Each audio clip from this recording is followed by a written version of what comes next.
Well, hey, we are with Rick Strange. Rick, you are the newly appointed director of Homes with Hope. Congratulations. Thank you. We're so excited. Can you share a little bit for people who might not know? Tell us about Homes with Hope. Tell us Okay. what you guys do, a little bit of the story. That way we can sort of orient ourselves. Sure. Okay. Yeah. For those of you that don't know, Homes with Hope actually began as a grassroots effort from this church back in 1985. A group led an effort to reach out to a CPS shelter for teenage girls, and out of that effort, other teenage or other shelters were ministered to. And during this process of just ministering and relating to these individuals that were in these shelters, God was just birthing something in Tricia Harrod's heart. Tricia was our founder and former executive director.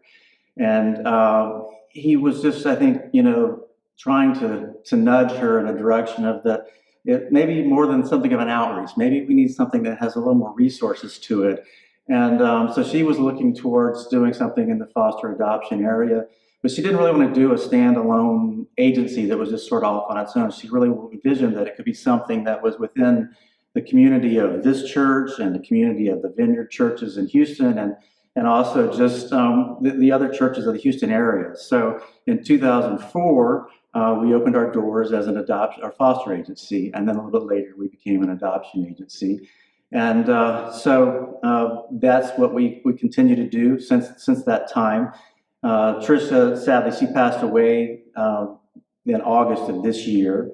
And we miss her every day. It's sometimes tough coming to work, but she left us a great foundation to work from, and we're just going to continue to build on that and follow the path that God leads for us. Yeah, it's an amazing story. Actually, it's one of the first things when I got here, Tricia, I'll never forget, she called me into her office and she says, "You need to know who I am." And it was part of her humor. But then just in hearing the story and the faithfulness of God over the years of this, it's been phenomenal. And I'm excited that, that you've accepted the challenge of stewarding the next season of this ministry. In light of COVID, because you do home visits, you're placing foster kids in families, you're training families. And then all of a sudden, everything sort of comes to a standstill. We can't do the things we normally do. How has that been for you guys as a ministry, as an organization, for your families? What have been the challenges in COVID for you guys? There certainly have been many, as you pointed out. I mean, one of the things that happened when COVID first was announced was, we didn't know, right? We what is COVID and how dangerous is it? And I think there was a strong reaction to pull back to the point of, we couldn't even make home visits and check on the foster kids. It was something that was just sort of said it's a no-no. But, we had a training class that was coming up the first part of April, and we had to cancel that. And then, all of our training is in person. And now we have to figure out how do we make that virtual. And, so sometimes, they say that the smaller the organization, you're a little more nimble, you can pivot a little bit quicker than a larger, but then you don't have the resources. And so now it's all of the staff trying to figure out how do we digitize our curriculum. But we made it happen, and it's gone okay. It's been a challenge. We typically do a in-person fundraising event each year, and that's certainly something that did not happen this year. And it's going to be interesting to see how it plays out in 2021, because it's going to be the new normal, right? So I'm not sure how that will go. But we usually do a big Christmas party for our foster families and foster kids, and we've had some unique ones where we did one at a horse farm where the kids got to ride horses and pet horses and groom them.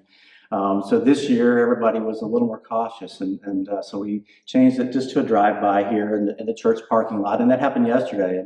And God was so gracious that we got the window of opportunity with no rain between Friday and Sunday, and just had a wonderful turnout of like 14, 15 families who drove by, and we were able to get a little family portrait in front of the mural here in the church, and then they got to see Santa, and we were able just to bless them with a gift. So those have been some struggles. I think the biggest challenge we've had with COVID is that, with the schools either not being in session or being dual, and so many kids not going back in person, the schools serve as a big safety net for what's going on in the home, and they can easily detect when something's not right. And so there's not as many kids that are actually in the CPS system right now because there's just not as many kids in the schools.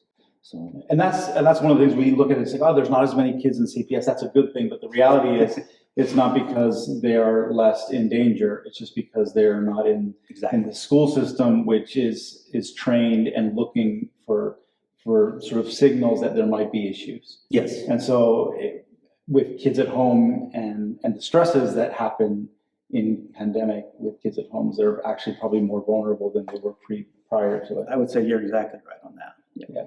Okay, so, but we're looking forward now, and we say, okay, like God has been faithful. The ministry it's been working hard to care for the most vulnerable, and actually not only care for them for the interim, but actually find places where they can not only be loved and cared for, but thrive for the future.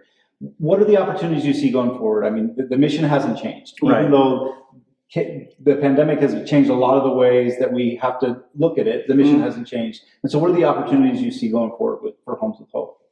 I think the opportunities, continue to be the same. I think we see that, like you said, God has been faithful. And I was thinking about that Saturday that we're just a small staff of 4, but we've been COVID-free as a staff. Yeah. More remarkably, all of our foster families and children have been COVID-free, and so I just see that as a real blessing. We have finalized 6 adoptions this year during COVID, and so God just continues to, like I said, be faithful. We were initially worried. One of the fears as a part of COVID was when we, early March, when people didn't really know, was would foster families or parents be willing to step up and be foster families, because maybe they didn't want to take somebody in and be exposed to this. But we've not seen that. And we had a large training class in the summer, and we had one in the fall, and we're continuing to work with those families to license them to become foster parents. So, I think the opportunities remain the same. It's just, how do we redirect ourselves in around some of these issues? But like I said, when Tricia envisioned this, she saw it as being inside of a community of support. And one of the things that we're going to revisit in 2021 is how can we engage more with this church and with others. And it's a little difficult because of some of the regulations and background checks and things like that. But we've talked about, and we want to go back to our families really and say, where can we be of greater assistance to you? Where can we help you? But maybe it's, maybe a home group adopts a foster family and they can provide babysitting services, or just, hey, I could call them and they could go pick up some medicine for me. We've got several single mothers, so it would be great if we had just some folks that we could call and say, hey, this person needs just some lights changed or their lawn. I think there's some very practical ways that we can engage the church, and I want to revisit that as we move into 2021. But I guess want to say when I think about the history of Homes with Hope and how it is interrelated with the Houston Vineyard. I mean, when Tricia had the idea that it was going to be within this community, I just think about how this church has stepped up over the years, whether, you volunteered at our galas, you volunteered at our golf tournaments, you've volunteered at our Christmas parties. The M&Ms have organized and wrapped presents for us. Somewhere in our archives, we've got pictures of Rita Whipple and Megan Breed in full elf regalia. You've never said no. And, we just are so thankful. We have 3 members that are members of this church that are in leadership on our board. And just we think about the number of families that have fostered and adopted from this church. And it just, as we walk this path, the Houston Vineyard has walked it with us. And we're just so thankful. Yeah, we are too. I mean, it's such a blessing for us to be able to walk alongside you guys. And Harry Frischenstaff, who always has the right sort of quote for the moment, as we've been talking about some things that staff said, when everything is uncertain, that means anything is possible. And I love the perspective of it. And I do believe that, this has been a year where we can't do the galas, we can't do the fundraising the way we did, but we are excited about the creative ways that God will show us how we can continue to work together to support this mission. And more than that, really show these families and these kids that they're seen and loved by a God that's like desperately in love with them. So thank you. Thank you for allowing us to continue to partner, because it's a privilege for us and it's an honor.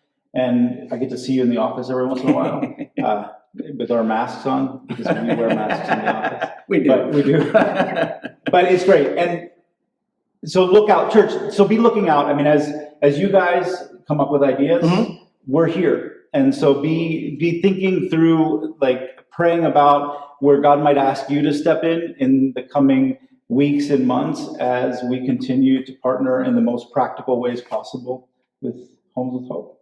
Yeah, that'd be wonderful. Awesome. All right. Thanks, guys. Thank you.